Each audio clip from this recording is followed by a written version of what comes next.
Hi-ho, Kermit Frog here. Today I am bringing to you the Gazelle Hospital podcast. Today's dipshits are going to be talking about Final Fantasy XIV, Shimigami Tensei 5, and some other shit along the way, as well as a new game they're going to be playing today on the podcast. Can I welcome Mr. Carbajal? Hello. Hi! It's me, Mr. Carvajal! What in God's green earth are you? I've been looking for you! I'm your wife! Oh Oh God! fuck, Miss Piggy. I'm not playing along with this one. Hello, what's your I'm name? sorry. I'm Quinn Meadows. Oh, hey. I hate that guy! I'm gonna get Good. the fuck out of here. Bring me the people that I work with.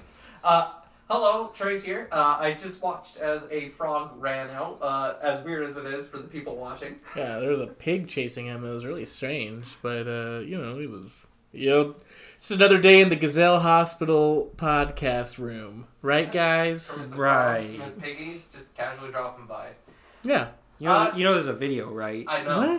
What? No.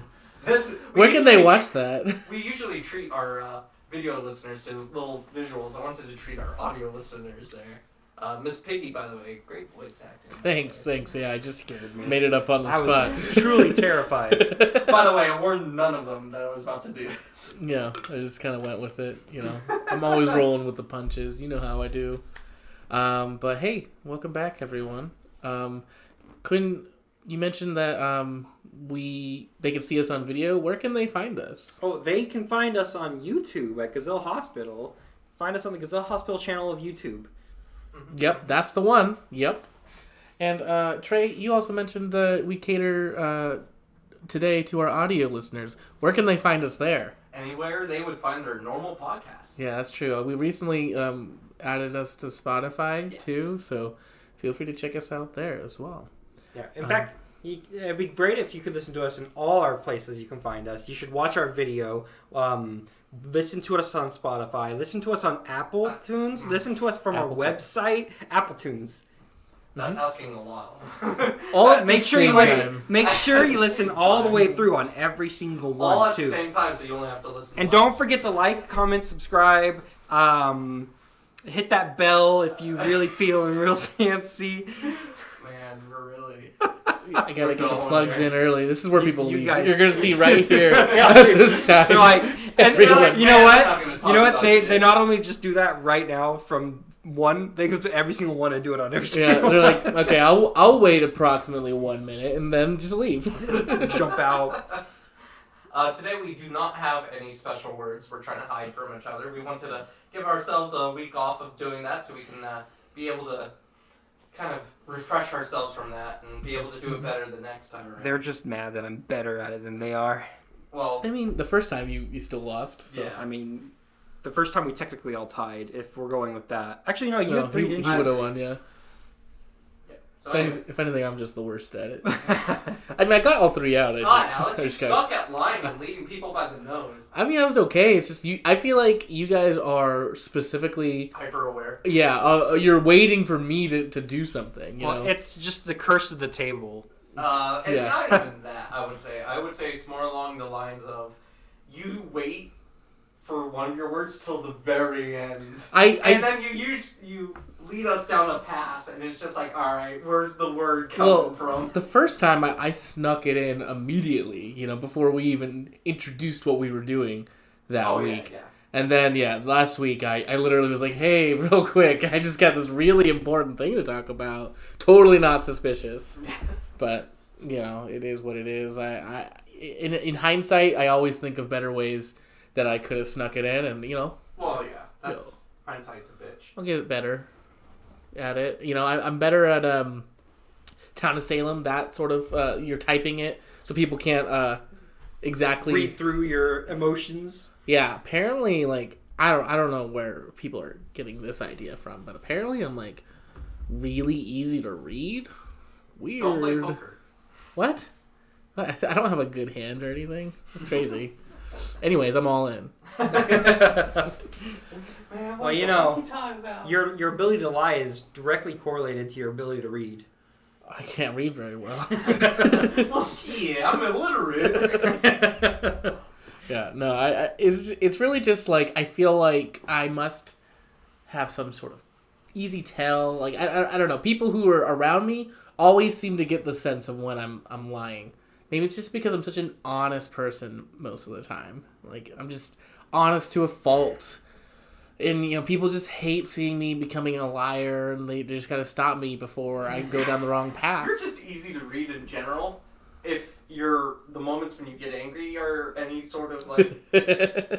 Yeah, like, when you true. get angry, it's really easy to tell. Even when I try to hide it, you know. There's no hiding it, because you just... Yeah. If you look real closely, you can see his hair change color slightly. When I lie, you mean? Yeah. Oh, yeah. It's actually red at those moments. He's too colorblind to notice. Yeah, exactly. That's why I'm like, what do you mean? How did people read me? I can't see any different. Did we ever mention Alex was colorblind? Probably. I mean, it's probably come up multiple times. Yeah, I mean, it's really an everyday occurrence for me. So it's common knowledge. Yeah, he thought all those little sound dampeners were all... Yeah, all the black color. and gray sound dampeners behind me. They're really nice, actually. Yeah. I like what you did to it. For you audio listeners, we have red and black sound dampeners. We do? Are they behind the black and gray ones? Yeah, they're behind them. we double layered. Okay, I thought so. Yeah, Extra we had to be protection. sure. Yeah, Just a couple. yeah, Only a couple. Mhm. Don't need too many. Definitely. We don't have that kind of money. yeah. That'd be We weird. lost the water sponsor. How are we going to afford that? That's true. I We'll missed keep that bringing water. this up until you get us our sponsor back, Alex. I'm trying. I call Bring them. water back! I call them every day, guys. They said they just can't do it.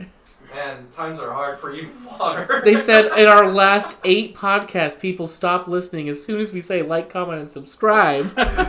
Therefore, they can't bring us back. It's weird how they got those analytics, Yeah, I but don't know. It just Man. seems off to me. Alex, did you give them our account details? I mean, I thought I was just being transparent about everything. Notice how his hair's orange now. Transparent as water. And that was my pitch to them, actually.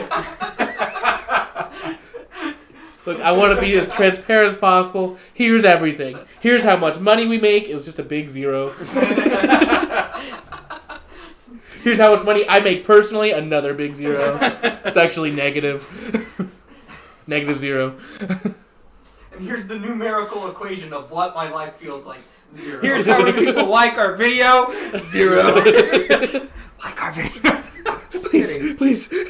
If you didn't bail out in the first minute, I need this. Man, you're really pushing the rest of the I'm way. having fun. I'm having fun with this one, actually. Yeah. I can tell. Anyways, yeah, that's the podcast. So if you want our water sponsorship to come back, please call 1-800-WATER. Where you at? We have the mid-roll ready at any time. I've been waiting on it. Yeah. To be fair, I think Nestle stole our water. Oh, fucking Nestle. You know I hate them. They stole our water contracts. I don't remember this. Oh, well, it's a real life thing. It's a long story. But, Yeah. We'll regale you about it later. Yeah, we don't need to get into this, but I'm very passionate about my hatred for Nestle. Okay. Anyway. I'm sure we could have a full episode about Nestle. I mean, it's just going to be an angry episode. I'm I mean, going to have red I hair guess the whole we will. time. I guess Nestle will never sponsor us, but I mean, You know what? It maybe saves water me- will. It saves me the trouble of thinking up a title for the episode. gosh. The Nestle episode. No, the That's all episode's we called call. Nest Leave Me Alone. Oh, Boom, boom, boom. Nice, God. nice. But for real, Quinn, did you even see what I called the last one? No, I didn't see that last Why one. you go throwing coffee in our neighbors? Oh, yeah. It's true. It's a good time. Those poor neighbors. I mean, No, seriously. it was why coffee the fuck beer. Did you do that? I actually got a complaint. Yeah, good. Dude, their kids saw you doing it. Yeah, well, I mean, they joined in. It's true. I wouldn't doubt it.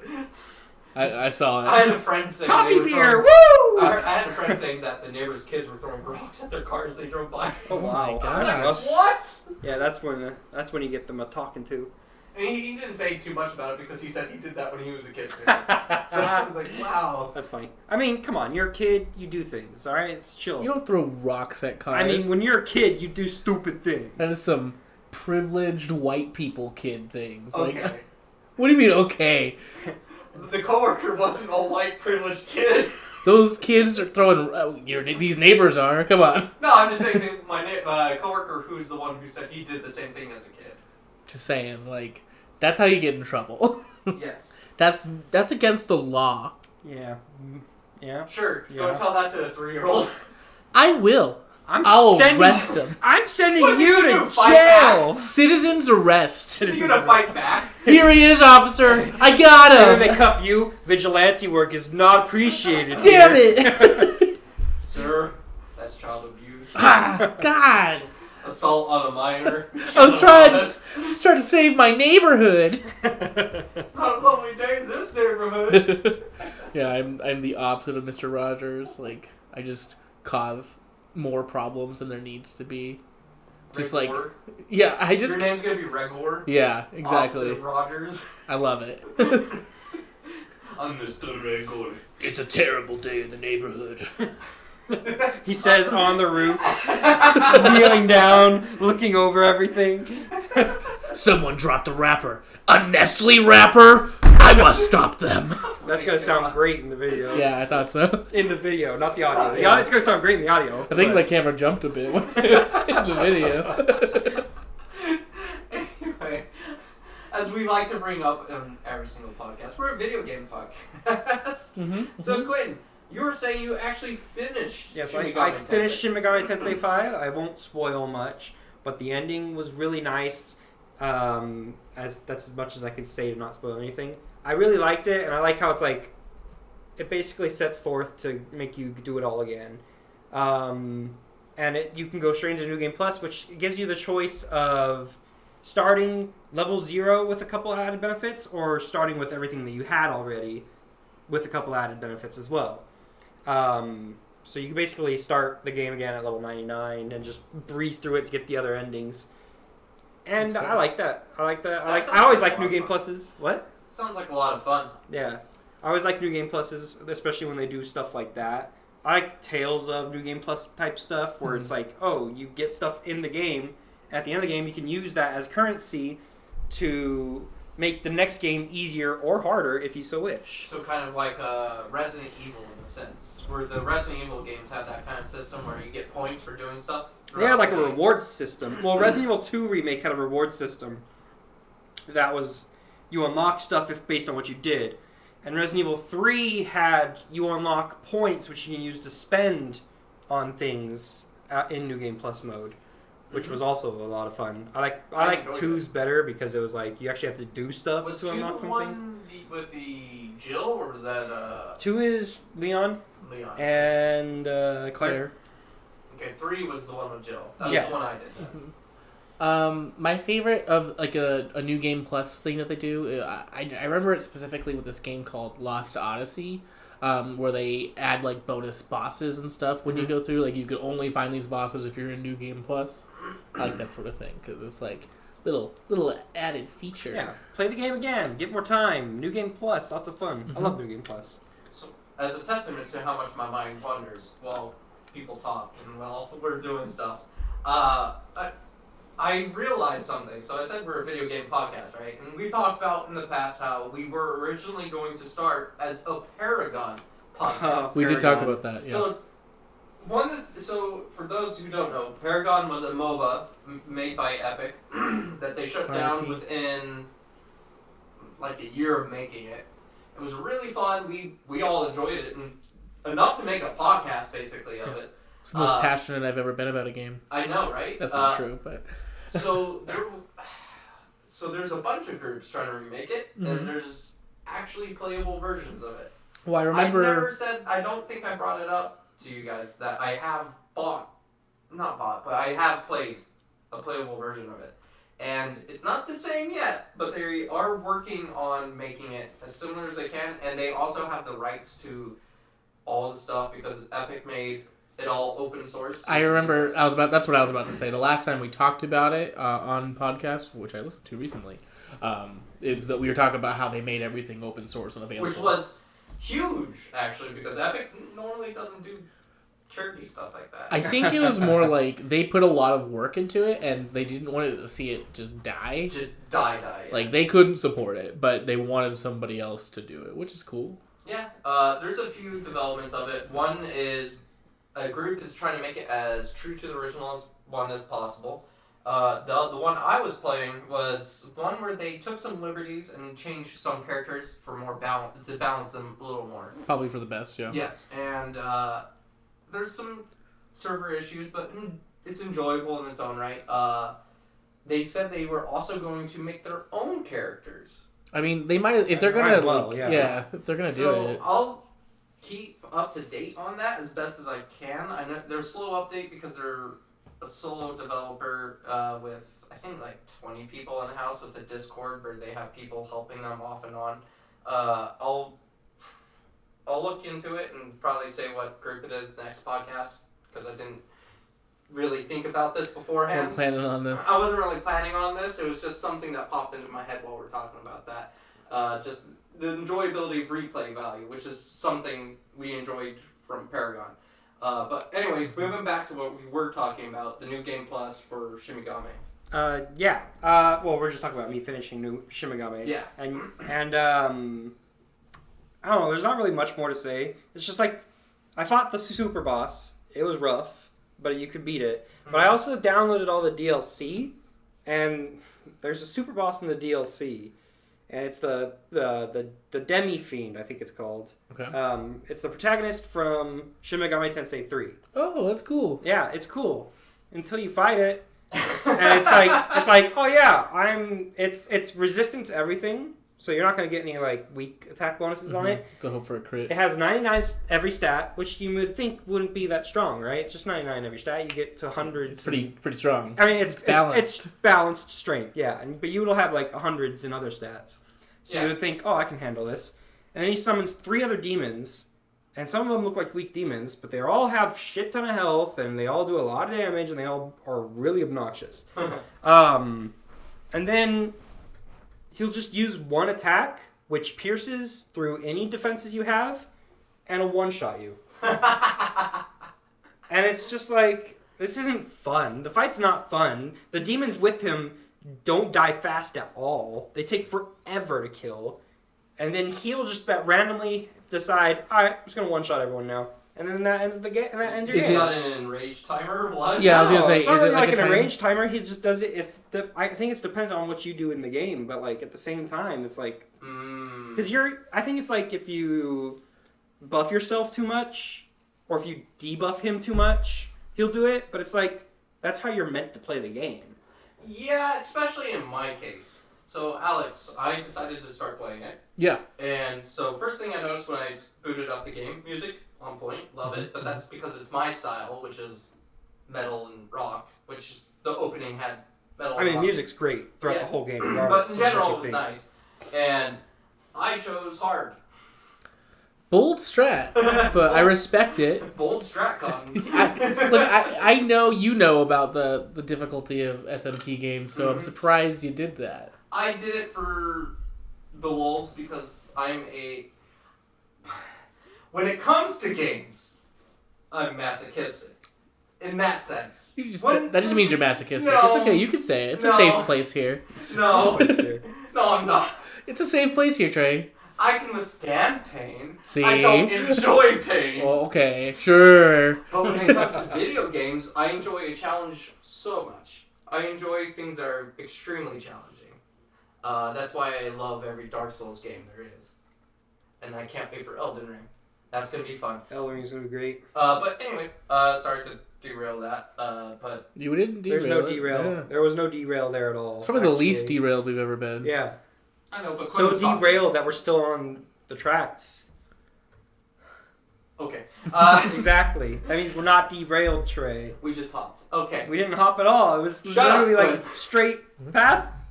Anyway, so I did choose hard mode, and I've struggled only a little because I don't know how to describe it other than everything hits you for half your health. Yeah. And I mean, they did normal mode as well. So yeah, that's why I don't know. So I don't have the normal mode experience to tell what the difficulty increase And is. whose fault is that? I don't know. Thanks, Alex. Yeah, I got you.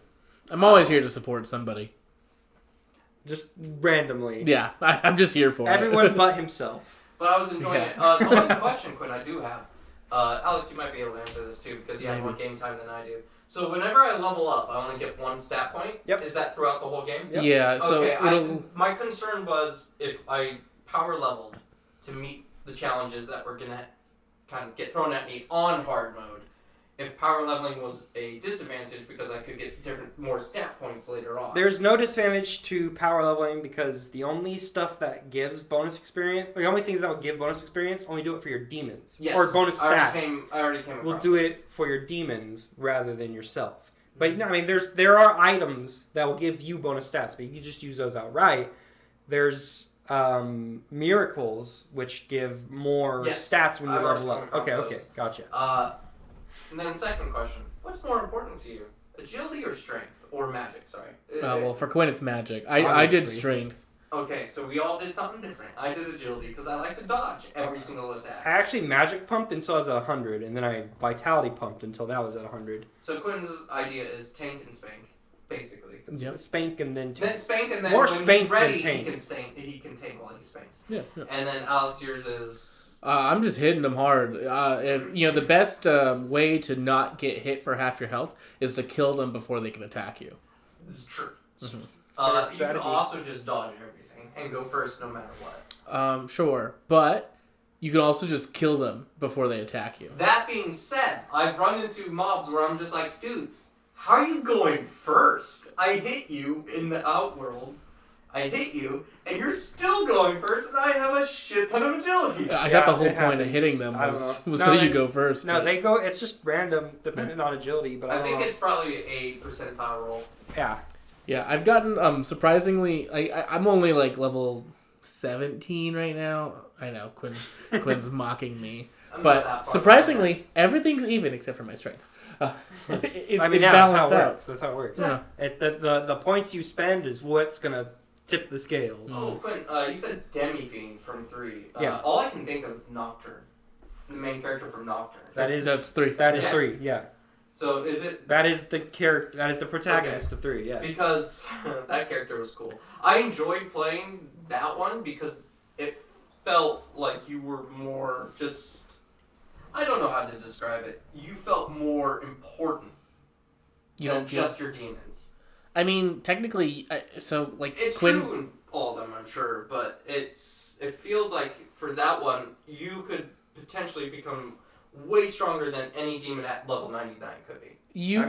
But so could your demons. You remember Quinn? He leveled up that Fox character to be way stronger than him. Yeah, it's stronger than me. It's still stronger than me.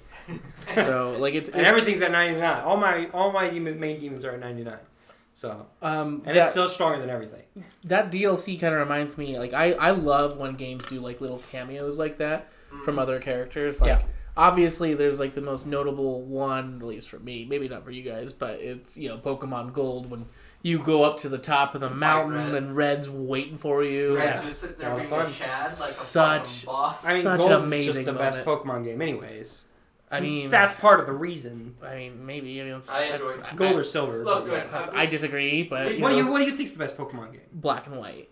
One. Heart Gold and Soul Silver. Those are the best Pokemon games. I can't throw my 2 cents into here because I don't really play Pokemon games, and the one I did, I beat 4, and the only one I really enjoyed was Red. Pokemon Red. I mean, that's just a little... It's a classic. I was going to say basic, but basic, yeah. But that's the one I grew up playing, so... That's one I grew up playing too, but I really enjoyed Black and White. Like, I think for me personally, it was just like the story and the characters. Oh, Black and White was really good. Can I mention... But Heart Gold, Soul Silver, it's top tier. I mean, I'm sorry. It's up there for sure. I loved it. It's numero uno, as they say. I mean, as they say in your Spain. opinion, man. Speaking of numero uno, my favorite Pokemon has always been Alakazam. Yeah, why is that? Just because I like psychic Pokemon. Have we talked about our favorite Pokemon before? I feel like we have. We talked about it on stream when we were streaming, but I don't think we talked guess. about it on the podcast. What's your favorite Pokemon, Alex? I like Cubone. He's a Cubone boy. He loves to see him cry. He's cute. God. He chose the depressing Pokemon. He's Trey's tragically the adorable. Alakazam guy because he loves spooning. True. Trey and I used to spoon every night. I'm a masochist who likes spooning. Yeah. My favorite Pokemon is Umbreon. It's the best Pokemon in the game. Everyone knows. Oh, I mean, Lord. yeah. I mean, it's just like your opinion. Man. That's like an opinion, bro. I can give Alex more props for Cubone loving. Cubone's adorable. Quinn, you're basic. I'm basic. I liked Umbreon before it was even in the top 10. I know, but you're a fan of a evolution, and everyone loves evolution. Yeah, sure. Everyone loves evolutions, but they don't love the same evolution. No, but they place most of them near the top anyways. Yeah, but Umbreon's just the best, so... This is some basic bitch shit right here. I was just going back and forth I listening to both of you. Just gonna see what was happening. Have you know? played any more Diamond Pearl? So I really didn't get a chance to play a lot this week. I left my Switch at Savannah's house, so Rip. I was like looking to play it today and like before the podcast, and I was like, dang, I can't even, get some time in for it. So I played a game of TFT. Then I played this other game called Crying Suns, and then I was like, all right, that's. I played a game of TFT the other day. Yeah. Won. Nice. I was winner chicken dinner. I was not. I had a game where it was like I like mutants because it's different every day. That's really fun for me. I got the one where it takes less mana to cast their spells. My favorite one for the mutants. Mm-hmm. Got casted in. Got a bunch of protectors. So whenever he uses a spell, he gets a shield. Got 5 protectors, 65% shield. Got 5 mutants. So they have 40 less mana to cast a spell. Casted always has this giant ass shield. He carried me. Wow. It was crazy how much damage he was doing and how little he was taking. So you know how little I pay attention to mutants, and maybe I should reconsider. It took me till today when I was playing to realize Zach's a character you could play in the game. I actually didn't know Zach was in the game. He's a mutant. Is he like a random level 5 that shows up sometimes? He's level 3. Oh. He shows up, mid game. I didn't have Zach on my... Is that Zach's the Zach blob. gooey boy? Yeah. Mm-hmm. Yeah, he's the big green blob. And I was like, kind of deciding where I want to go. I ended up doing like Syndicate, and it was kind of awful. So I didn't like Syndicate. It's like you have a 50% chance to not get hit, but like, That's great. If you can't increase it past 50%, it's 50%. You can increase. So the issue is at level 1 character has that, and then at level 2. All of your Syndicate characters have that, which was good enough, but I didn't get that till like pretty late, and they had a Ziggs that like one-shot me, so I didn't do that good. I got like 5th. It wasn't great, but I was like kind of deciding where I want to go, and I was like, Zach's here? Like I didn't even realize he was a character I could pick. Man, fucking talking League. It's just it brought back memories because I was in a stream, watching a stream. And me and some of the guys in the chat were talking about League. Like the old, I'm talking old League, like beta till season 3 League. And we were talking about some of the funniest glitches we had run into. And one of them, TJ had reminded me of, was the Maokai Lee Sin infinite loop. So it was where Lee Sin would put his dash onto someone, and Maokai would do his root, where he would go underground and root. Yeah. So technically, while Maokai's underground, he can't be hit. Yeah. And while Lee Sin's in the air, he can't be hit. So they would literally just spin in a circle around each other. Love it. And then someone else brought up another one that we all laughed at, which was there's certain moments where with Jax in the past, so he would do his spin to stun someone, he would jump on you, but there was a knock up that could happen. If you get knocked up like as you kind of land but still in the air, you would go flying all the way off screen, and you'd be off screen for a solid 2 minutes. Wow. Before you land back down. That's wild.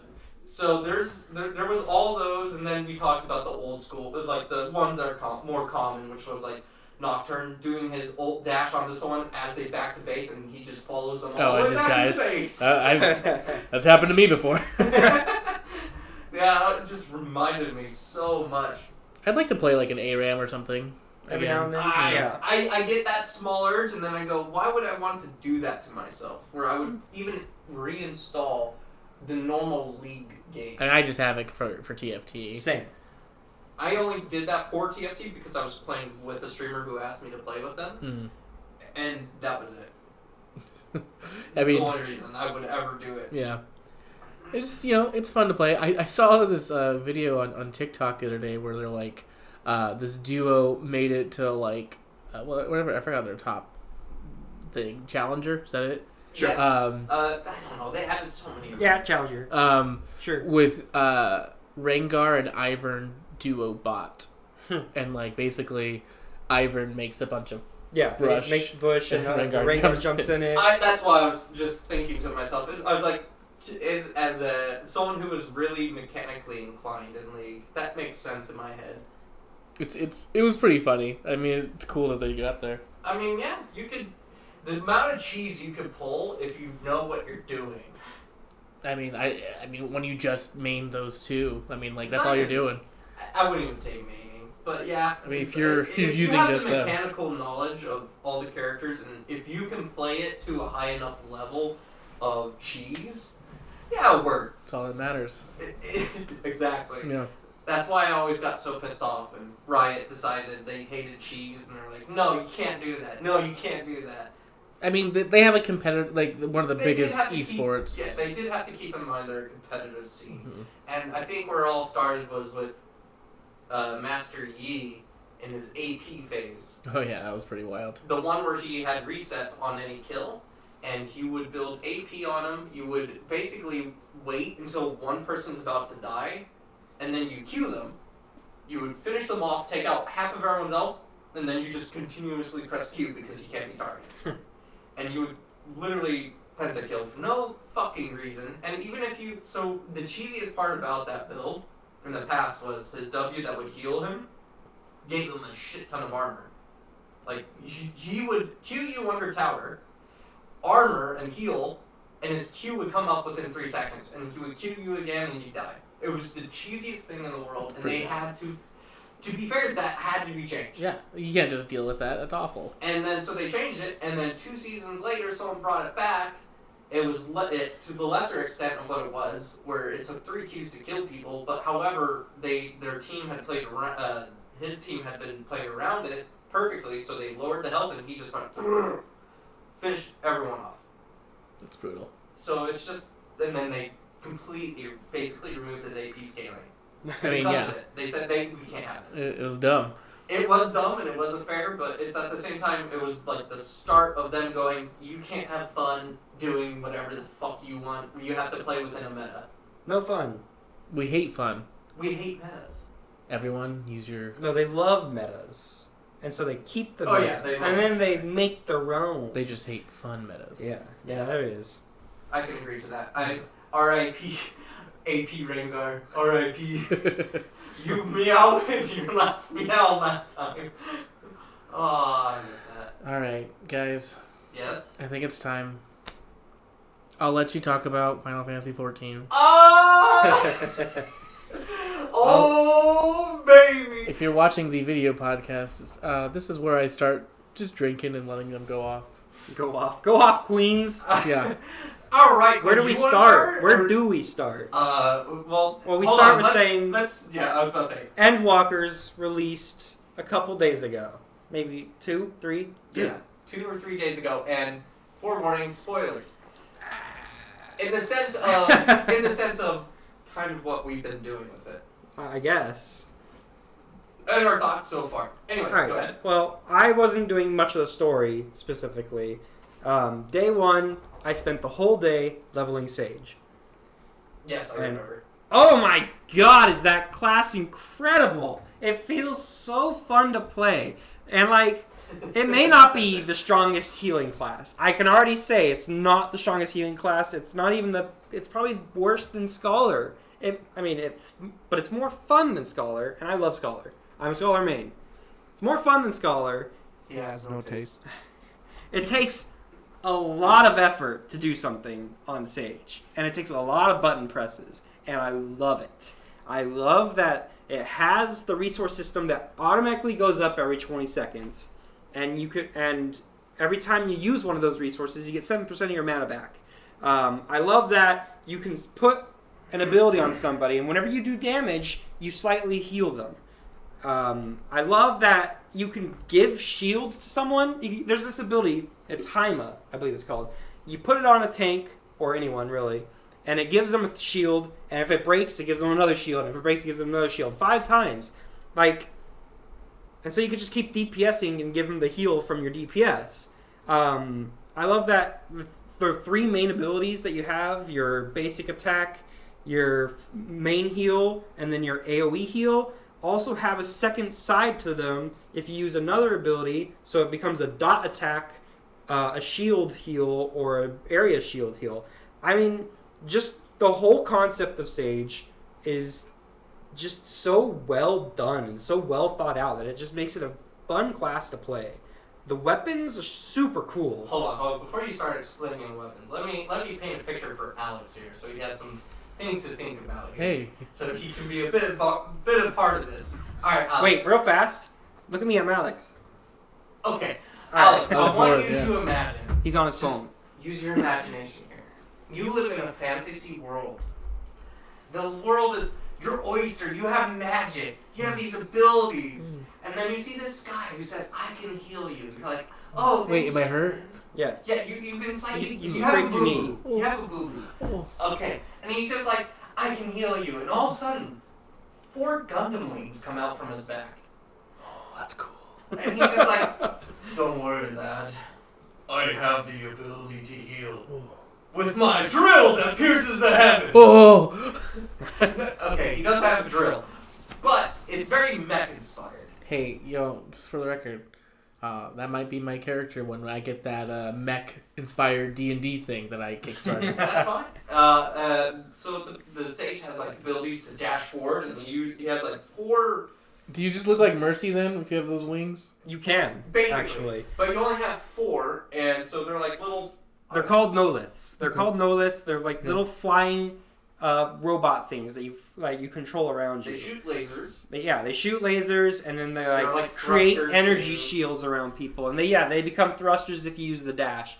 Super cool weapon design. So basically, you're the mech in this mech. And when you put them anime. them away, they just fly over onto your back, and like each one has a different spot they sit on your back depending on which weapon you're using specifically.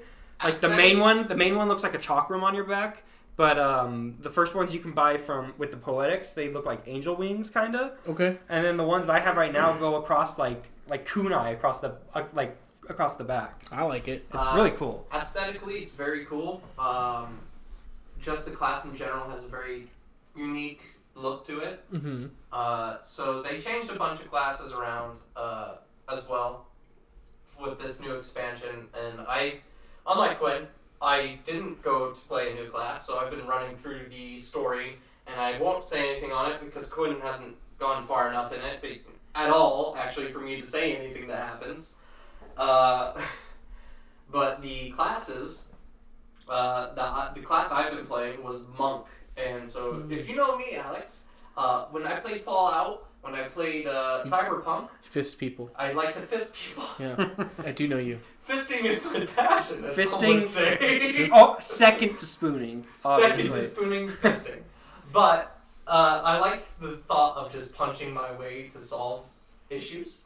But anyways, they updated the class. It used to feel a little wonky, to be fair. And they had how to describe it for people who haven't played this game. You had to position yourself around whatever you're fighting to do more damage because your abilities depended on where you were hitting in position to where the creature you're attacking is facing. Okay.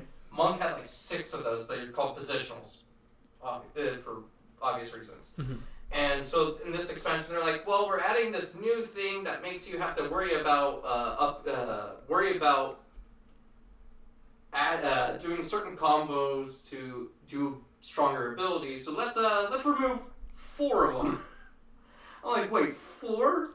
So I only have 2 positionals, and they're all the enders for your combos too. So you literally don't have to think about it. Prior to when they did this as a monk, you literally would see a monk just running back and forth around the boss. Which is why I liked monk. You moved a lot as a monk. Now you had a lot to think about as a monk. You had a lot of planning you had to do. They removed that portion of it. There's still planning to do. There's some thinking you still need to do. Okay. But it's not as insane as it would have been if they left those positionals. Quinn, you want to talk about Reaper? Because I have yet to play that. Alright, so yeah, they also include the other new class they added was Reaper. It's a scythe user, and it's super edgy, and that's why Jake loves it, because it's super edgy. So basically the theme of Reaper is you get a void scent that follows you. It's kind of like a stand from JoJo Bizarre Bonanza. Wow. Yeah. Love that show. I don't know. JoJo and his JoJo's Bizarre banana Bonanza. stand. Yeah, banana stand. No, but yeah, it's maybe. But yeah, it's like that. There's a lot of OG CDs for the character, so there's a lot of buttons to press. Which, okay, I really like to press buttons. Okay, I really like characters that make you press buttons. All right. I mean, like Monk was always fast paced. You press a lot of buttons, you move a lot. So I'm pressing lots of buttons while I'm moving. Fun. So Reaper's a lot like that, where you basically always putting an OG CD between your GCD, your global cooldown. You're always using an off global cooldown ability with it. And so it's like full combos too. So you're gonna use one off global cooldown, which will lead into another one, which will then you can reset, go back through it again. But the second off global cooldown becomes a positional and also a combo at the same time. So you have to keep switching between the two, which either has you hitting from the rear or the flank, every time you're going between it. And then later on, you'll be able to summon the avatar, which is what it's called, the thing. You summon your stand. You summon your stand, and it takes over for you. And then you're just mashing buttons. So you're just mashing buttons like crazy. You literally I wonder if that's what they were going for as a design feature. Like maybe. Might be. It's very, I very. didn't really think about it until we brought it up. So it's very much possible. I didn't really play too much Reaper because I was focusing more on stage. I mean, you were letting your friend be the Jake's the Reaper. Yeah. Me and him kind of were thinking of both doing it, and I was like, you know what? I'll let you do that while I'm Yeah. But the class itself, super fast paced, very enjoyable. It's so flashy. Like lots of its stuff's based on like red coloring.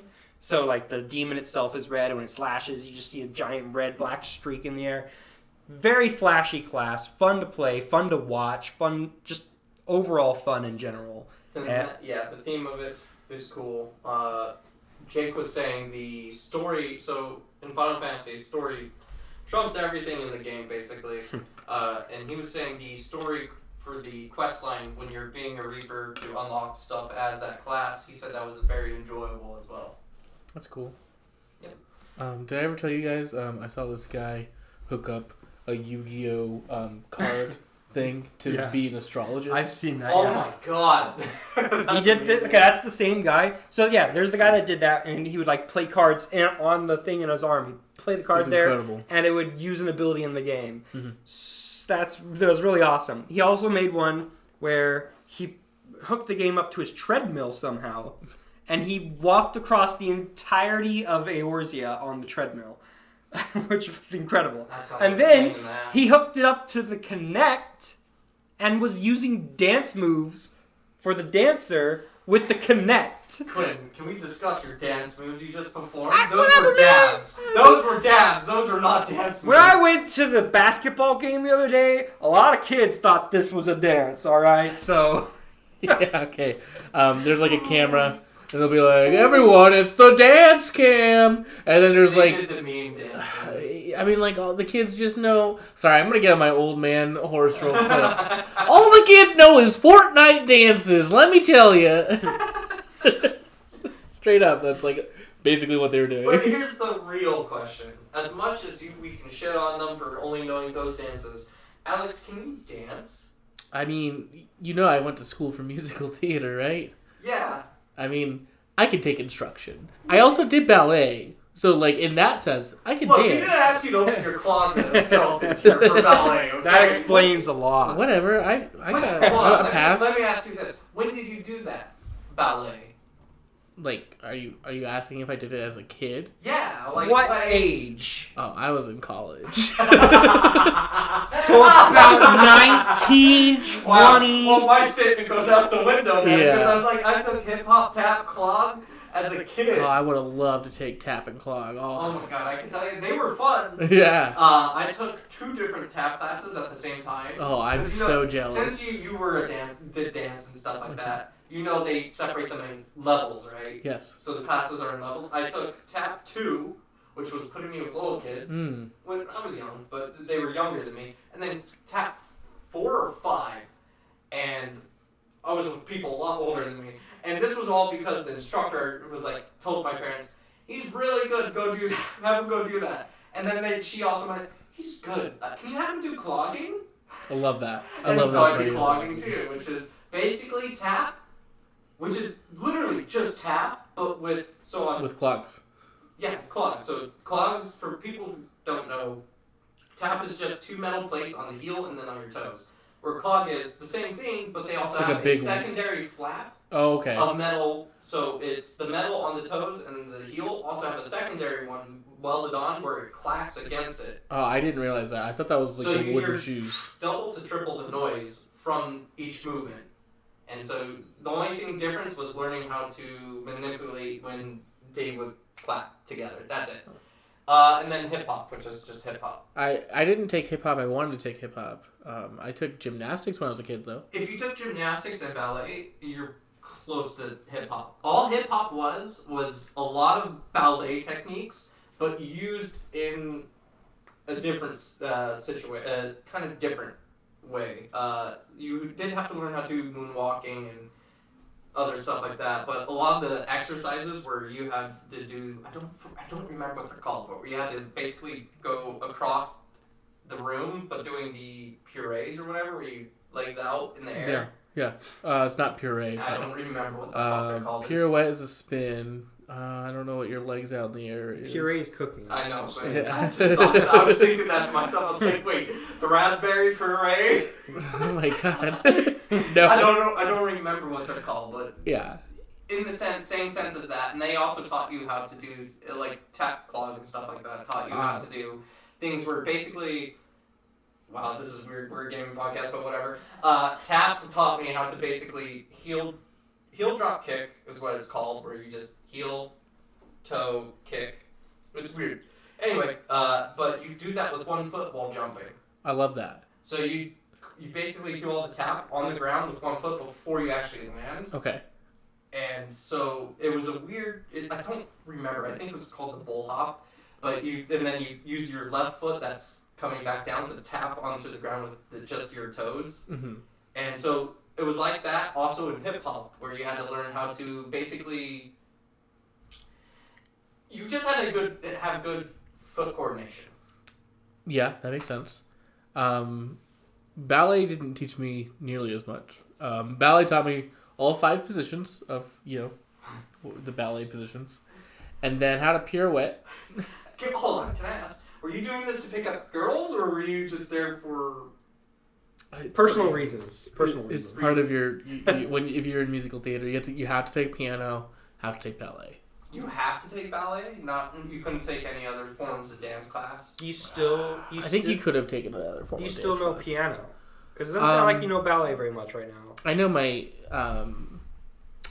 He probably knows as much as me, which is just the basics. Yeah, like I remember my scales, but honestly, I probably can't do them as fast as I used to do because the whole point of your scales is to do them every single day. Yeah. So you can kind of keep yourself up to date on piano, but I don't have a piano, so I don't practice my chords, or my scales, and that's how you. Really one thing I miss about, because I also did soccer percussion. I was very active. I did percussion, and one thing I miss is being able to read music. I can read it, but I can't sight sing anymore. Like I used to be able to be handed a sheet music and be like, okay, do this, do this. Yeah, that's for me. It was like, so I was in band as a kid. Band kid, yay! We were all band kids. Yes. I did orchestra. So I was percussion, but I could still read everyone's music sheets. That if they were clarinet, whatever, I could read it. I knew what they were, and so I wasn't the best at snare or anything like that. But what they usually put me on was what is it called? The bigger drums. I forget what they're fucking Bass called. drum. Basically a bass drum to keep beat, and then they also put me on the ones where it's the 3 big ones that are on the ground that are in front of you, and you have to whatever hit the edges, hit the centers, whatever. Timpani? I don't remember. But I also know I used to be able to by ear tune instruments. I was able to hear a note and be able to tune something. I had a tuner for that. But that's pretty good. Because that's a lot of what you have to do in music theory, or really more of oral perception. Mm-hmm. It's like you hear a note and you're like, oh, identify that note. Like, oh, yes, that's an A that sharp. was something I was really good at, and I got to so when practicing for things, I got to the point of being able to, because we used to just be like, all right, well, hit it on the, what are they called, xylophone. I love the Just xylophone. hit the xylophone, hear the note, tune it to that note. I got so good at the point where the teacher would be like, all right, put it to D or whatever. And I'd be able to tune it without hearing the xylophone go off first. Yeah, see, they would have loved you in oral perception. That was actually one of the main reasons I didn't finish musical theater degree. Because oral perception was fucking hard. Like, music theory, which is normally the harder part of the two, I actually got. Like, it's really just like the concept of music. Yeah. But then oral perception is putting it all together and, like, identifying that. And it's hard. You're like, oh, I don't know. Like, it might be an A. I kind of vibe out from like what the teacher's face saying. Not like my tests. I default to C because that's like the base of everything. Yeah. And then I'm like, no, that's an E. I didn't appreciate it at the time because I really wanted to play the snare. I was like, come on, I want to play the really fast things. Why am I sitting here playing like pitch notes with drums? They're important. Like, let me play the snare. It's so fun. It's so fast. My hands don't move that fast, so I couldn't do it. I never understood that either. But I played the drums. I played a lot of different instruments. So you have played the snare and stuff like that? The most intimidating thing in the world is, if you know how to read music, is reading a snare drum's sheet. You know who could tell you? That is intimidating. So, you know who could tell you all about that is TJ. TJ was in percussion too. I didn't do it in school because I did orchestra. I was their flex person in orchestra.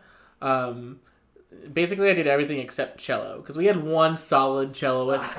They were there the whole time. We had this big drama in junior high where our bassist quit, and then they're like, "What are we gonna do?"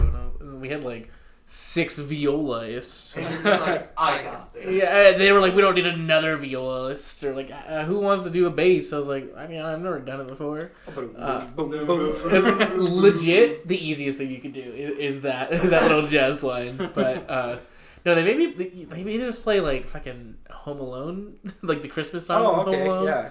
I forgot. I keep getting it confused with the Grinch one. It's not Where Are You Christmas. It's it's whatever the Christmas song. The Christmas song in Home Alone. They made us do that. The one the choir does? Yes. Yeah. Okay, I know which one. Yeah. So like they needed a bassist for that, and then they're like, "Ooh, we need a second violinist for this." So I was like, I guess I'll hop on the violin for this other song. But so you have seen the sheet music for like snares and everything. I mean, I've seen it. I don't know how to read that. Have you ever seen them? I've seen them. Yeah. So the most intimidating thing for me was seeing like what are they called? 1/18ths. I hate those because they don't. I hate those it's sheet so hard music. To read. Well, they're not even like normal sheet music where it's got like the filled in notes. They're like exploded notes. Is what they look like. It's so hard. It's like so the snares is in percussion. That's why I couldn't do snares was because 1/18ths are like one of the hardest fucking things to play on a snare. Because you basically have to let the stick itself roll without using your actual hand to do it. But make sure it keeps going. See, that's what I always struggled at because like I was I was really more self-taught for drums. Yeah, I taught myself that too at one point. So I figured out you had to do that. And, well, I had the buddies of mine in percussion who did do that, who showed me, but I never could figure out how to do it. Mm-hmm. But it's like, so reading snare, like reading percussion sheets is, one, easier and more intimidating, which is weird. Because you would think it would be the other way, where it's like, all right, well, I'm looking at this, I have to hit that note, all right, these notes, I have to hit it in this certain time frame. And for people who are not band nerds, usually sheet music is like, what? You have a set beat to it, it's like, this is a 1 to 6. I mean, it'd be like a 4/4 usually. I was about to say it's going 1/6. I'm like, man, where are we going? We would never do a 1/6. Again, I've forgotten how to read sheet music. I'm sorry. Here we go. Go for it. So I've forgotten how to read it, but so certain ones have to go in a certain pace, and then when you have to play a 1/18 in a 4/4 whatever, it's intimidating because there's such small lines on the sheet, and they show like all over, and you're just like, I gotta hit 1/18 and then a 1, then a 1/18, a 1/4, and you're just like, oh fuck! Yeah. No, I struggled at that, so like my only solution to make up for it was play faster. God, these massive forearms didn't come from nowhere. Also, my biggest issue was, so as Quinn learned through guitar, you're supposed to play through vaults as you go. For me, I can't do that. I'm one of those people where if I mess up, I have to go to start. Go back to the start and keep restart. That's so until inconvenient. I have mastery. Until I have muscle memory and mastery on it. No, you gotta chop it up. For sure. I can't deal with that. If I make one mistake, I'd rather go back to the start, have the mastery of the whole start, and get that one right, and continue on. And then mess up somewhere later on, come back to the start. No way. No, that's so inconvenient. That's how I practice everything. That's how I practice everything in life. If we were ever in a garage band, I could never deal with you. You're out of this band! Get out of my garage! We can't just start from the beginning again! This is my house! If I fuck up in solo practice, that's what I do. Okay. I didn't do that in band and go, alright, hold up! I fucked up! Or better like this, hold up, you fucked up, we're starting again! Back to the beginning! And we do it again! We're almost done. We're holding the last note. You dropped it early! Start over! Oh. Sounds awful. No, I'd be done. My bad. Good thing we never started a garage band. You chop it up in the parts, obviously. I That's can't. the easy solution. I can't. I cannot do that. That's my way of doing everything in life too. Yeah, you know, the other part of the band is that Quinn and I would be fighting over lead singer the whole time, too. I mean, yeah. You don't have to fight. I wouldn't even bother to sing. We could be like Linkin Park. I would, you know what? Have 2 singers. Yeah, Linkin Park didn't have 2 singers. You know what I do? I just play louder to cover your noises. Whatever. We're fantastic, right, Quinn? Fantabulous. Right, Quinn? I did a thing too. Oh, okay. Come on. I was looking over here. I also looked that way. Oh. My neck was creaked. You know, it was over here. I couldn't move it. I flipped the hair, looked that way. I mean, you couldn't see because you were looking that way. Yeah, but, exactly. Yeah. I had to make sure. Hey, we remember Final Fantasy? That's what we were originally talking about. Yeah. Well, since we're on the topic of music, God damn, the music's so good. So they tweeted before the game came out. They're like, this expansion, turn off your mount music and turn the music all the way up. Which is funny. I didn't see that post, and I did that anyways. After I was riding around, I was like, how do I turn off mount music? I was like, Like, they were pushing the music. They're like, this is the most impressive music we've done. It's basically what they're saying. You know, I'm glad, you know, self-promote, you know, I respect it. I want to hear don't mind me, video listeners and audio listeners. I'm going to take a step away from the mic for a second. Keep going. Anyways, the music is fantastic in this game so far. I'm not super far in the story. Okay. I've gone to a bunch of areas and I've heard a bunch of music. It's all good so far. I hear you're slacking. What's going on? I'm slacking? Well, according to Trey, you know, Trey said, you know, he's got some spoilers that he doesn't want to tell you. It's because I was leveling up my Sage. I leveled up Sage for first day completely. But because it starts at 70. Yeah. Story starts at 80. Oh. Yeah. Okay. And I wanted to go through a Sage, so. Fair enough. Okay. I thought you were just like, because I don't know enough, but obviously, like going through the story, you get some pretty decent levels, right? Yeah. So I'd imagine like you wouldn't have missed some story spoilers. Or yeah. No, I'm not. I'm reading the whole story. So they added more areas of the game. My most hype thing, the entire last expansion, or every post patch release they did. I was like, I kept saying, are we gonna go to Charlie in next expansion? Are we gonna go to Charlie in next expansion? Every time, I'm like, well, you guys think we're gonna go to Charlie in? Hey, for all of our audience who has no idea what that means, It's definitely a city. not me. It's a city of scholars. And where did we first hear this city from? You hear it from the very big, somewhere in the Realm Reborn, the beginning, the first thing of the game. So it's exclusive to 14? Yeah, it's exclusive to 14. And I kept going, I really want to go to Charlian. They talk about it a lot, and because a bunch of the people are from Charlian. A bunch of the Scions are from Charlian. What's that? I want to go. Scion, Charlie. Yeah, I was like, I really want to go there. It's because it's a city of scholars. It's got a bunch of. It sounds awesome. Patch 5.55. They're like, we're buying tickets to Charlian, and you're like, I was like, finally, tears streaming. It's happening. Yeah, everyone was excited when that patch came out. And then they show it in the trailers. I'm like, oh my god, I'm so excited for this. I'm so hyped. Crying. So hyped for Charlian. And then I get there in the story, which is the first thing you do. The first thing you do in the story is you go to Charlian. That's not spoiler at all. Spoiler alert. I got there at night. Charlian night music is my favorite music in the whole fucking game.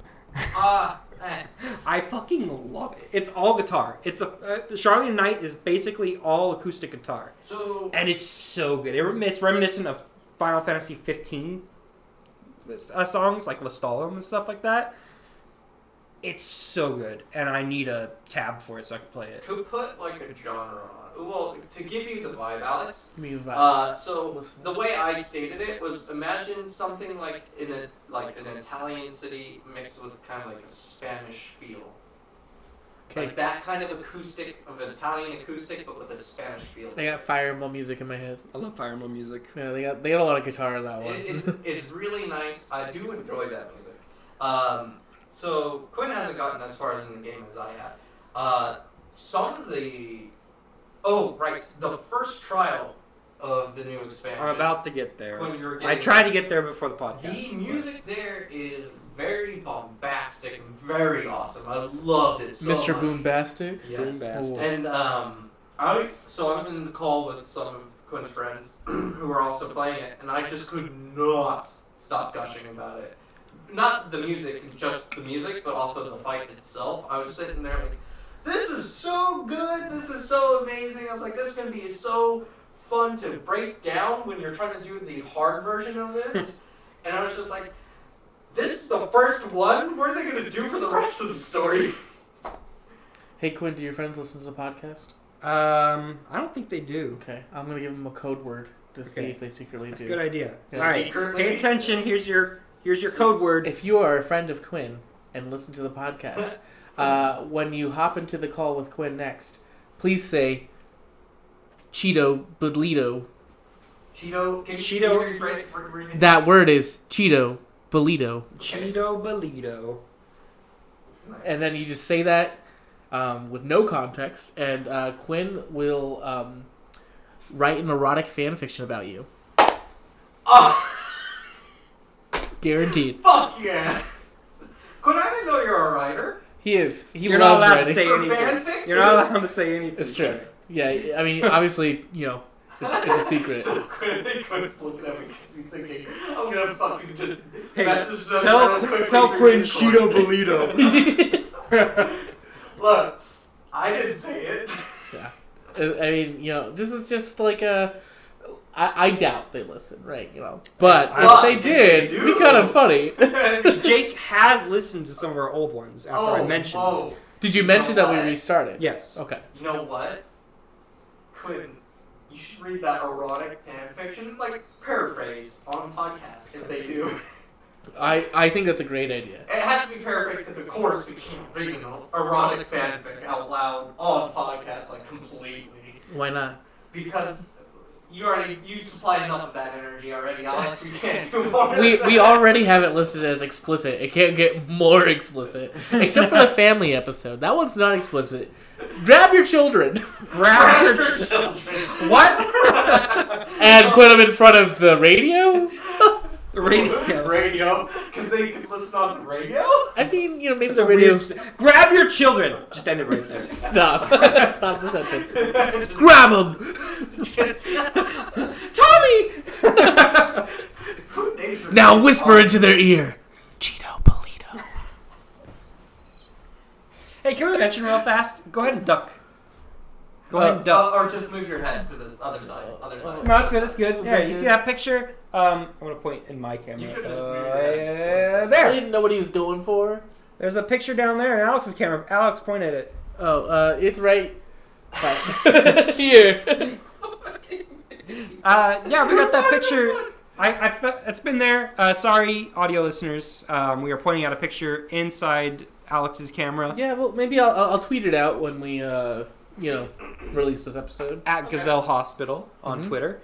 Yeah, we got that at a bar when we went to the basketball game. Some guy just randomly drew a picture of us. Yeah. It was pretty awesome, actually. They did a nice job of filling in Quinn's beard on that. And mine too. And that's why I said, I was saying to our parents, because they saw that picture too. Oh, they saw it? Yeah. Did you text it to Yeah. them? Yeah, and they're like, wow.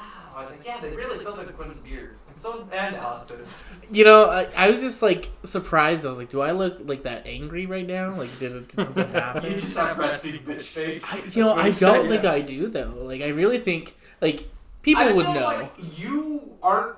I'm gonna be honest. I don't think you look as angry as Quinn. You look whimsical. Quinn looks angry. You look whimsical. Well, I'm scoffing. I got a open mouth sort of thing going on. But it's not as Quinn, where it's just. So Quinn's dismissive and pissed. Yeah, and Quinn's yours is why just are you here? Right. And yours is okay, dude. Yeah.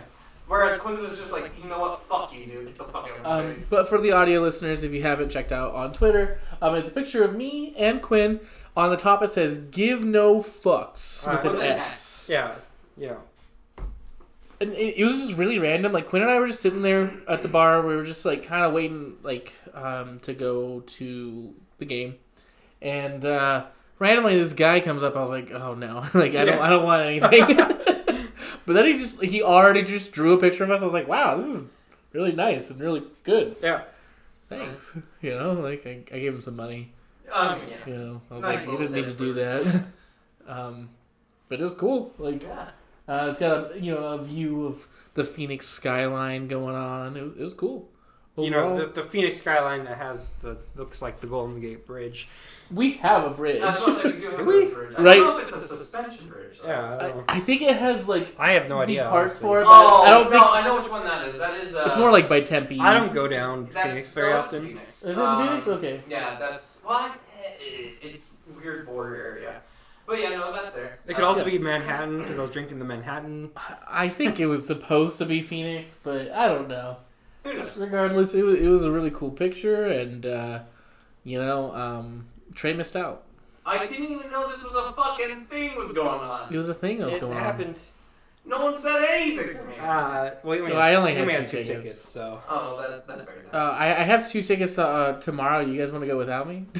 I can't You don't go. wanna go? I can't go. To be honest, I would have said no anyways. Fair enough. What's the game tomorrow? It's the Spurs. Suns versus Spurs. Did we win the one for our 18th Street? We did. Nice. Thank goodness. It was against, Detroit, Right. who, they were just the worst team in the league. So, thankfully, they were a pretty easy win. Yeah. Quinn was describing, by the way, the game to us. Well, so you should know, this was Quinn's first game in 15 years. The last game he went to was a WNBA game where I am assuming Lisa Leslie was still playing. It was a WNBA? That's the last game we watched with Dad, yeah. Why would we go to a WNBA game? Why It's not? probably free-ish or It's cheaper. probably really cheap. Yeah.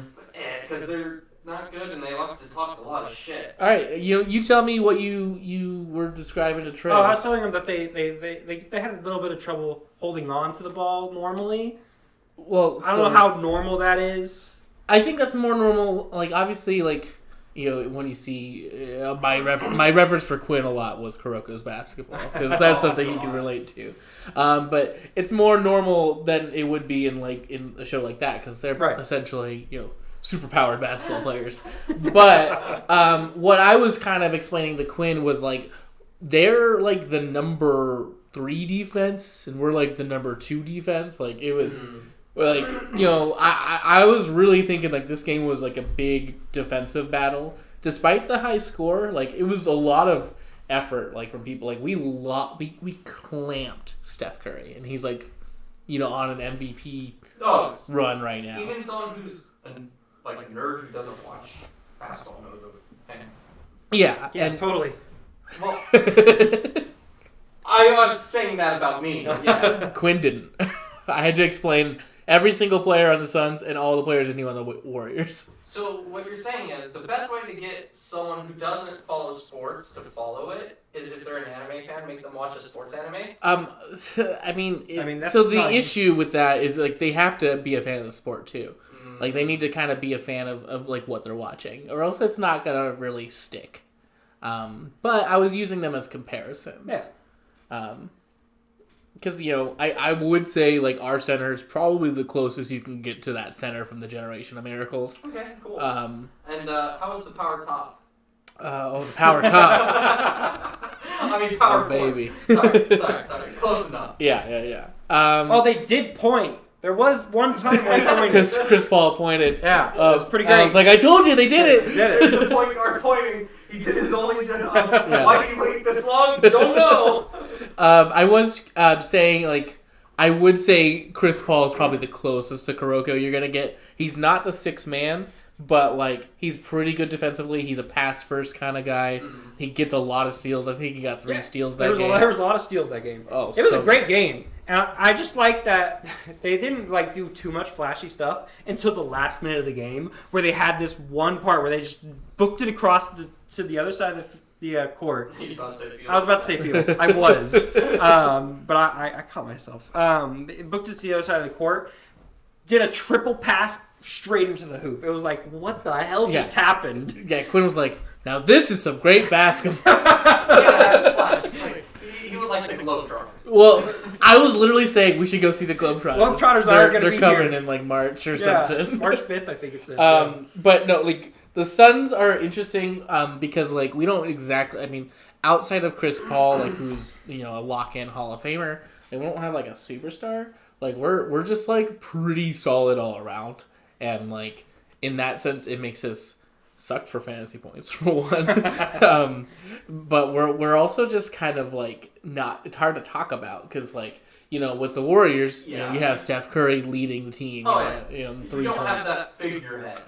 Yeah, like the Nets have Kevin Durant. They're unstoppable. You know, like every team has, like, except for, like, us and the Spurs, we're just like team ball. Team ball. And, like, we're passing. We're making good plays. But, like, I mean, we have Devin Booker, but, like, no one outside of Suns fans really think he's, like, a superstar. Like, I'm sure, yeah, the Lakers are like, we'll give you, you know, our worst player and a 2nd round pick for Devin Booker. And we're like, get the fuck out of here, Lakers. We hate the Lakers. Well, I mean, that's a lot of people. I mean, you'd think so, but, like, anyone who has any sort of affiliation with Los Angeles, I mean, like, they're the biggest. But here's the thing in general. We don't get along with those people. Oh, no, they fucking suck. No, I just mean in general. Los Angeles, we don't get along with them usually. Well, no, because the issue I have as so, you know, okay, we're getting into the Arizona sports thing then. Yeah. We could dip a little. On can I get like 4 minutes? Yeah, you got 4 minutes. Sure. The issue is we have not had a lot of success as an Arizona sports franchise. We're always going to be into the same division as Los Angeles in any sport that we're in. And specifically, if I was to go into baseball, like, baseball doesn't have, like, a salary cap, so they can just, like, buy whoever they want. Yeah. And the other issue is, like, they actually do have a pretty good farm system too. I don't mean like Farmville or Stardew Valley. I mean like their development for players. So like not only are they developing good players, they're also just like throwing Straight money up at buying the best. yes. So they always have the best option, and like unless we are developing good players, which for baseball never happens for us. We did that once. I mean, And but we we did trade it once, and then we lost everyone because we didn't pay. It's not. That's the issue, is because We can't pay. everyone can pay more. Yeah. And without like a big name player, it's hard for them to get other big name players. The only really big name would be for like our Cardinals. That are. And even then, like, Even then, I saw a nice little clip of them today. well, we did win today. Well, we I don't know if it was today or not. Okay, but like, what's going on? Tell me about it. They passed it to the quarterback, right? They started the play, and he pulled back to throw it, and the ball just kept going back. He just like That doesn't the sound ball like it just was. went flying. I don't think that was today, but we do have an issue with our center. So normally a quarterback's kind of tall. Our quarterback is one of my short kings. Rise up. They're not going to get the high. So we have a very interesting stat for Cardinals football. On one hand, we are number one in the entire NFL. Great. But we also have the most recovered fumbles, and that's almost exclusively because our center will snap the ball too high for our quarterback, who's 5'10", and then he has to recover the ball and essentially take a sack. That's probably what happened. Yeah. This happens a lot. So on paper, you're like, wow, the Cardinals are great at recovering fumbles, and when you're watching them, you know. You're like, man, they're really good at getting these fumbles. You know it's exclusively from these plays where we lose 5 yards for no reason. We throw away a down and we lose 5 yards because we're a little short. That's hilarious. Yeah. Just a little. But I mean, the Cardinals, this is their best chance, and we did get a sweet trade for DeAndre Hopkins. He's our star wide receiver, and we traded him for basically a half-eaten sandwich and a second-round pick. So you're telling me this is our chance for the Cardinals, and this is our chance for the Suns? Yes, I am telling you that. It's the golden year of Arizona. I mean, we had our chance last year too, but we kind of... We've had chances multiple times. For the Suns... For not just the Suns, I meant in general for our teams. The Cardinals, And we just choke. So the Cardinals, we choked in 2008, specifically, and then That was the worst. yeah, and it was really like a bad game from us. Like we had the game, and then a lucky catch happened, and we couldn't bounce back, and that sucked. We almost had it in 2015, but then we got hit with injuries. But then we also just like have some bad management. Up until recently, it's kind of turned around, like the last 3 years, but it was really bad for a while. The Suns were really bad for 11 years. Yeah. And like they had one good draft pick between 2011 and 2017. Like we wasted that many draft picks. Wow. And that's like the whole point of being bad is to get good players from the draft. Yeah. So, this is our chance. So I know you love to shit on Arizona teams. I just like to watch the disappointment. in people's faces. Watch it in their eyes as they As fade they die away. a little on the inside.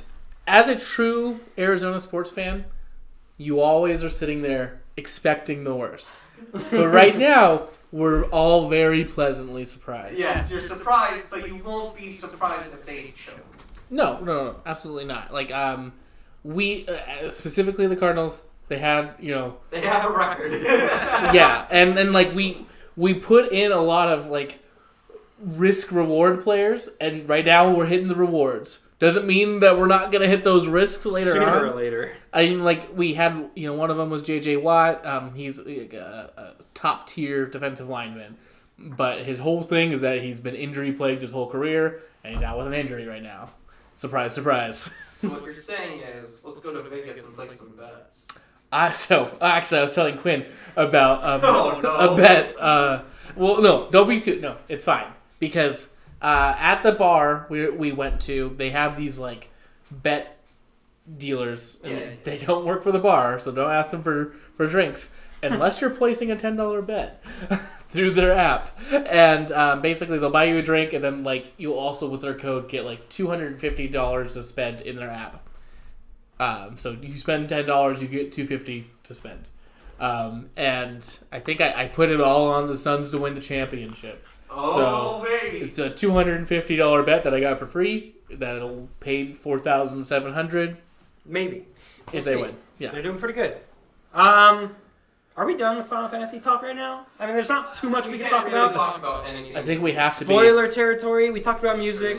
The areas are pretty nice. I really like them. We talked about new classes. We talked about new class. Okay, yeah. All right, that leads us to our game. Yes. Our game. We have a game. Speaking of sports and fantasy sports, And the final ones. And the final one. Yeah. We are going to do a thing where we are. I wanted to incorporate Final Fantasy XIV a little bit. So in a standard Final Fantasy XIV dungeon, you would have two DPS. Yep. You would have a tank and a support. And we thought it'd be fun to take a group from the Final Fantasy series, use them as if they were classified into Final Fantasy XIV classes, and have them do a random task. So we're going to fantasy draft. We're using the character list from the Final Fantasy Dissidia games. Yes. And we are going to start with me. We didn't decide which way we're going. Go ahead and rock, paper, scissors. Oh, just do clockwise, whatever. We'll do clockwise. Okay, so you'll go last. Okay. But it's a snake draft, so I'll go first, Quinn goes second, Trey goes third. But then on the second round, Trey goes first, Quinn goes second, Can I I make go another third. call on what Alex is going to pick for his first Oh, pick? real fast, let me show the wheel. It's It's your not showing phone's very too bright. well. Oh, yeah, my It's phone not. is too bright. But while I'm doing anyways, that, you I can want talk. to make a call. So Ooh. from this, Okay. Alex will probably choose Yuna. Damn it. Yeah, I did want to pick Yuna first. So I was saying there's not a lot of supports to pick. I did have a secondary support, so I could go with that too. And she doesn't have staff. Well, you're first, so. But yeah, I don't see a point in not picking Yuna. Hello? Come on. Yuna from Final Fantasy was that 10. 10? And 10 too. 10 too. Yep, she's got but- guns in that one. Yeah, I mean, she's got a lot of options. And this is... She's got some good options. And she's got a lot of summons she can make too. She's a summoner dash healer dash whatever you want, basically. Yeah, that is exactly who I was going to pick. We talked about this beforehand a little bit. We were each writing down our general picks. And I think for me, it was important to... unless I wanted to steal Trey's number one Final Fantasy character, which we talked about in the episode featuring Bruce Patton when we talked about Final Fantasy. Oh shit, we did. I think that was like episode 6. Did me and him get into it about that too? I have no feel idea. like me and him were arguing who the best. I don't even remember what else. You guys both love the same game, so you guys weren't arguing. Okay. You guys were really... Oh no, we were ripping into the fact that Final Fantasy VII overshadowed 6. Yeah, and if anything, you guys were shitting on Terra, but... Yeah, That's what I was thinking. Yeah. Yeah. Most useless hero ever. All right, go ahead. I might as well take someone that I was picking for a healer, just in case, and I picked Onion Knight. I thought about Onion Knight. I had a secondary. He's a good Healer, so, but- all rounder, and he can satisfy the healer role. All right, so and have some solid DPS too. Yeah. It would be remiss of me not to choose my favorite Final Fantasy character ever, Kefka. That was on my list. Yeah. So you know. So I will It's be not on taking mine. Kefka as one of my damage rolls. Okay. Now, you're up again. Perfect.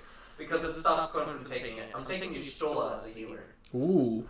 Well, I already got a I healer. didn't think of Y'shtola as I thought of her as a black mage when I was looking at She this. can heal. Yeah. Alright. What is she from? Final Fantasy 14. Okay. Gotcha. We were just talking about it. Yeah. Wow. Oh, and Kefka, by the way, is Final Fantasy 6 for people who don't know. Onion Knights from 3. Got it. All right, Quinn, you're back up. Oh, it's me again. Yep. All right. Well, Trey took Y'shtola, so I will take Tidus. Ooh, Not bad, interesting. not bad. I'll take Tidus next. Uh, Yes, what's from he- Final Fantasy X. What's he softening in for? He's a DPS, Okay. pure alright. DPS, full speed, full attack, Ah! and full laughing. Sorry. See, yeah, I don't know if That was one of his last from the game. I was thinking power level wise, and like I know some of the fights that they have were pretty powerful. Like they were like on like a world destroying thing. Mm-hmm. Really, Kefka was like a borderline, universe. Villain to succeed. Yeah. So I'm gonna get. I think. So I'm between two. I get to go twice in a row. But I think I'm gonna get both my DPS out. My backup to Kefka was actually Emperor Mateus from Final Fantasy 1. Okay, not bad, not bad. He seemed to have a lot of similar skills to Kefka. I wanted that mage sort of role in my team. Now to split it up with some sort of physical damage, I was between Noctis and Jekt. Jekt from 10 and Noctis from 15. Noctis for his flexibility with all of his different weapons. So I'm almost leaning towards Noctis in that sense. But Jekt did a lot of damage too. Yeah, that's some massive damage. Yeah. I'm gonna go Noctis because I don't think we're gonna have another 15 representative. I thought about the villain though because I wanted to cosplay him at one point. Yeah. But I'm gonna go Noctis as my second DPS because I think he'll be flexible for a lot of different situations. I also had a character I put as air quote flex that I chose okay. But all right, Quinn, yours. Is it Trey or me? It's you. It's me. Okay, well I'll take my tank. I'll take Garland. Fucker! From Final Fantasy 1. Fucker! That was what I was gonna do for Ryan. That's funny. I was literally like, alright, I gotta take Garland for tank. He's a tanky ass motherfucker. God damn it. Alright, fine. So I guess I'll pick my flex then. So I put this character down as flex just in case all my damage dealers got taken or my healer got taken. I'm choosing Bronza from Final Fantasy Tactics, who can fill in as anything. I thought about him too. He's a full flex, isn't he? I have Final Fantasy Tactics. I've been thinking about doing a playthrough of it soon, but I just haven't done it yet. It's still fun. I like it a lot. It's definitely a top tier Final Fantasy game. And then, since I get to go again, my last damage pick is actually going to be Xenos. From what? Final Fantasy 14. He's the main baddie. He's the main villain for Stormblood, and for the most part, I guess, the newest expansion. You got both representatives from Final Fantasy 14? Yeah, that was actually going to be my pick. But I guess I'll pick something else. Alright, what's your next pick? Alright, well, I do have Jekt on here. Alex took Noctis, but I also have Arden on here. Oh, okay. Wait, what was your other? Do you have a DPS pick yet? That's what I'm picking right now. Yeah. What was your first one? My first one was Titus. I think you gotta go Arden then, because he's magic. If you want to spread that out. That's why I chose Xenos. Yeah. As my second adapter. Yeah, I wanted to get one magic, one physical. I don't have to do that. No. Yeah, fucking live your life then. I don't know. Sorry for trying to help. Get out of here. How dare you tell him how to draft this fantasy. And I can have the father-son duo of could. Titus and Jekt. So I'm going to take Jekt. All right. And he's a monster, so... Okay. I'm going to end with my tank. Originally, I was leaning towards Cecil from Final Fantasy 3. Not bad. But I think... 4, okay. 4. I didn't write it down on here. But I think I'm going to go with Snow from Final Fantasy 13.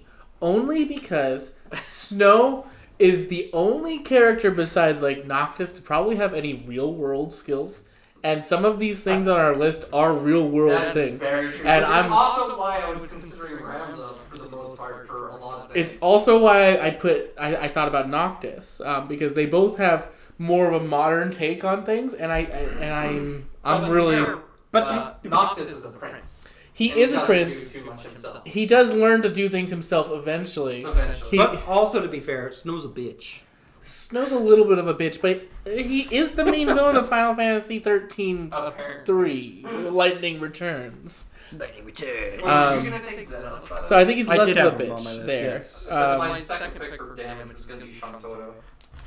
But my other one was Cecil. Cecil was a paladin and a I had dark Kane paladin. on here as well as a pick, which is a dragoon from the same game. So I want to say something here. You were saying stuff about power levels, Alex. So not a well-known fact. was from Final Fantasy. Is it 11? Is the MMO. other MMO? That's the other MMO. So yeah. Shantoto appears in Final Fantasy 11 as well. She actually, in a quest line, if you screw up during the quest or piss her off, she destroys the universe. Wow.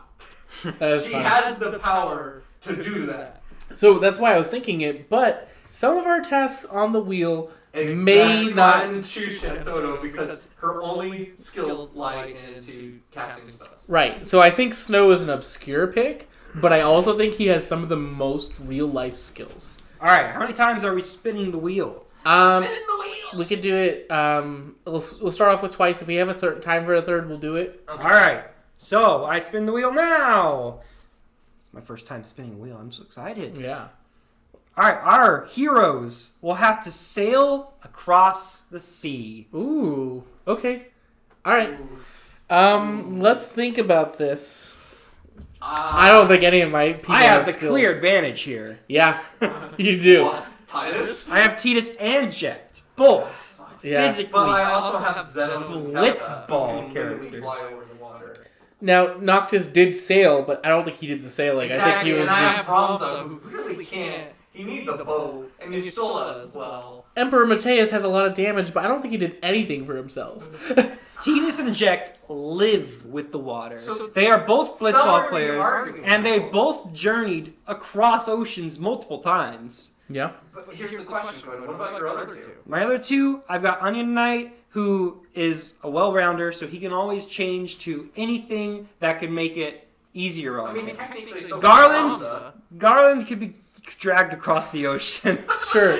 I think Quinn has the clear advantage well, here. but there's the thing then. So if we're gonna say that, Ramza could also technically He can- transform into anything for that. Yeah. Zenos and Kefka can go over the water, and Yustola would be the only thing kind of slowing them down. But she has, she could, as Quinn says, could drag through the water. Well, the But thing with Ishtola is she could technically try to go through the Aether Stream.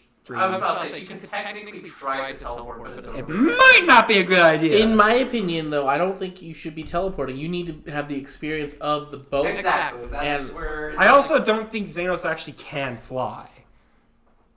Okay. Sorry, spoilers. If anything, I think Snow can probably handle himself, and that's it. I think everyone else on my team is screwed.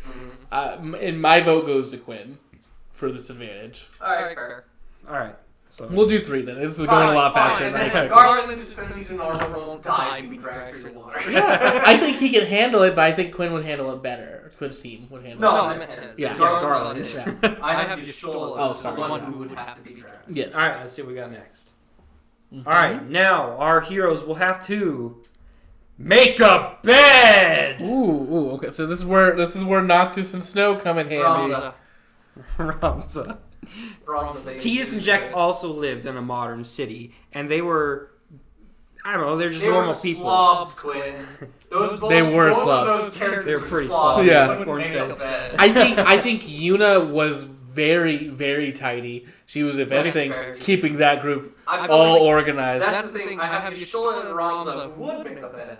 Zenos and Kefka wouldn't do shit about it. I don't know if Ishtola would make a bed. That's a good point. Ramza would because that's just because he's a rat. If we're going, rat. I think Noctis and Snow could do it. I think Yuna could tell them how to do it. And I think Emperor Mateus could decide if it's fit for an emperor. I feel like you have 3. Alright, let's break it down this way. Alex has 3 characters, I have 2 that could probably do it. I have, have 0. one. Onion Knight. I guess Onion Onion Knight is like okay at everything. Yeah. I guess Onion Knight. I mean, I have Onion Knight. If we're gonna say, I'd say Alex. Yeah, I give it to Alex. all right, let's do one more. If Trey gets this, we have to do a 4th. Yeah. Okay. All right. Next up on the list, our heroes will need to babysit. Oh fuck! Wait, Yuna's probably all I got. Yuna's a pretty good. Oh, Yuna's pretty solid. I'm thinking through the story right now. I think Yuna's the only chance I have. I think Snow. Ramza would win because he had a younger sister he took care of. Ooh, okay. All right, so- I like it. Quinn. Titus. Titus This wouldn't does do not anything count. well. Jack left his son. Onion Knight is a kid. And Garland is an asshole who just wants to destroy the world. Yeah, really, all I have is Yuna. I think could nurture a baby, and I think Snow had siblings. He talked about that in the first. Sorry, in 13-1 had siblings. Yeah, and like he was their like essentially sole provider. That being said, don't know if it's better than Ramza per se. What else did you have? I have Yustola and Ramza as the two people who could technically take care of a kid. Yustola would probably be More of a teacher kind more of thing? a teacher, but Ramza 100% could take care of a kid easily. I would say like. And Trey's got a clown. For the sake, it's true. They got entertainment.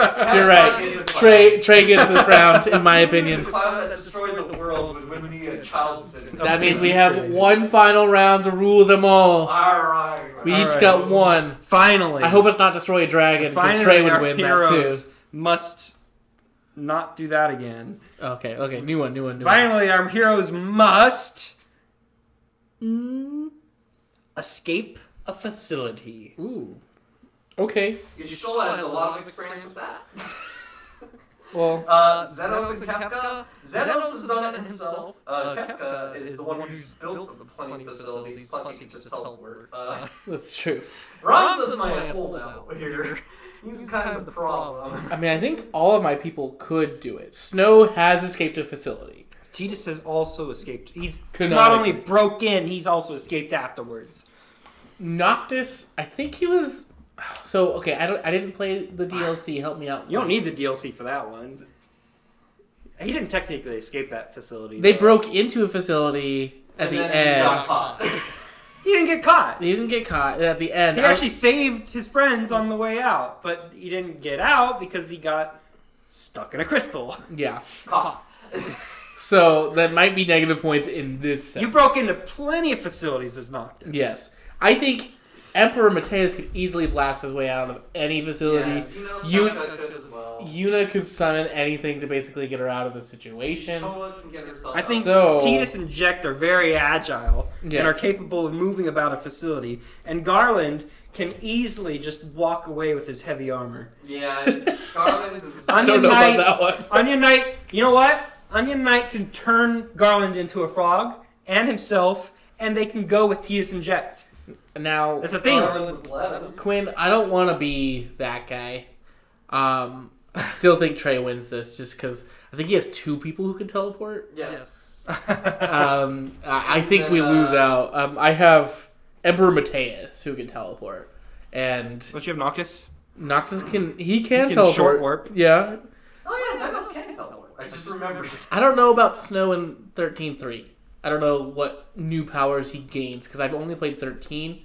I'd be willing to eventually try them again. I know that they got bad reviews, but I didn't hate it that much. They were pretty bad. Okay, they were that They're bad. pretty bad. All the 13 games were. Well, if Meh. whoever At is still best. listening after minute 1 likes, comments, and subscribes, I'll play 13. All right, if you like, comment, and subscribe. Just one person. Oh, If wait. you like, comment, and subscribe, Alex will play 13. I'll give you a new code word. If you email us at gazellehospital@gmail.com and you say Onion Knight, Oh, okay. I will You will. play all of 13. I mean, All of 13? Like 13-1, 13-2, 13-3? Yeah. don't have that kind of If time. any single person who That's is true. not in this room right now, And I thought Trey was the masochist. and okay, not Savannah. I'll accept Donnie though. That's a mistake. Yeah. Is it? Yes. I don't think he'll email us. I don't think he'll listen this far. You don't think Donnie listens? No, I know he listens, but like, this is like a detail. This, This like is a your small second detail. chance to say fuck you to Alex, Donnie. I loved his last email though. I think about it every day. Anyway. So... Okay, well, if Donnie does it, I'll just finish 13. Okay. But if anyone else does it, He'll do them all. all 3. Okay, so with that being said, if you want to contact us with this secret code word, reach out to us at Onion Gazelle- Knight. Yes, Onion Knight. Reach out to us at gazellehospital at gmail.com. At gmail.com. Yeah. And then you can also, let's add it as well if you tweet Alex. Cool. Or tweet Gazelle Hospital. I'll accept that too. Yeah, tweet Gazelle Hospital. At Gazelle Hospital, obviously. Gazelle Hospital on your night. Or me at Afro Horsey. Or at Afro Horsey. Don't do it to me at Quinn Pat Meadows. If you could message Quinn Cheeto Burrito. Cheeto Burrito to Quinn's Bolido. Yeah, that's what it was. Cheeto Bolido. At his Twitter, that'd be great, so we have something to read on podcast next week. Mm-hmm. I'm always looking forward to Quinn reading I erotic have fan no fiction. contact methods, don't try. I'm a solitary person. If you want to contact me, contact them, they'll let me know. Do we decide Trey was the ultimate winner of this then? Yeah, well, I mean, he got more points, right? Yeah, I mean, we agreed he got the last one. Yeah. Good for you. I'm proud of you. What's First time for everything. I guess on the next one, do you want to take like a drink of something next time, or do you want to do something else as our punishment for losing? We'll have to decide between. Okay. 'Cause I can't think of anything right now.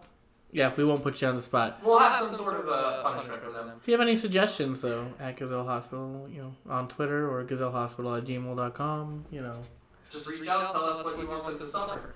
Alright. We're here for it. We're here for suffering. Trey is. Quinn is too, because he lost. That's only for video games. Well, I'm a masochist. And with that and the being bedroom, said, yeah. Goodbye and good night if it's nighttime, and a good day if you're listening to this in the morning. Bye. Bye. Why can't I stop leaving? I didn't stop yet. Oh, Wait, sorry. stop!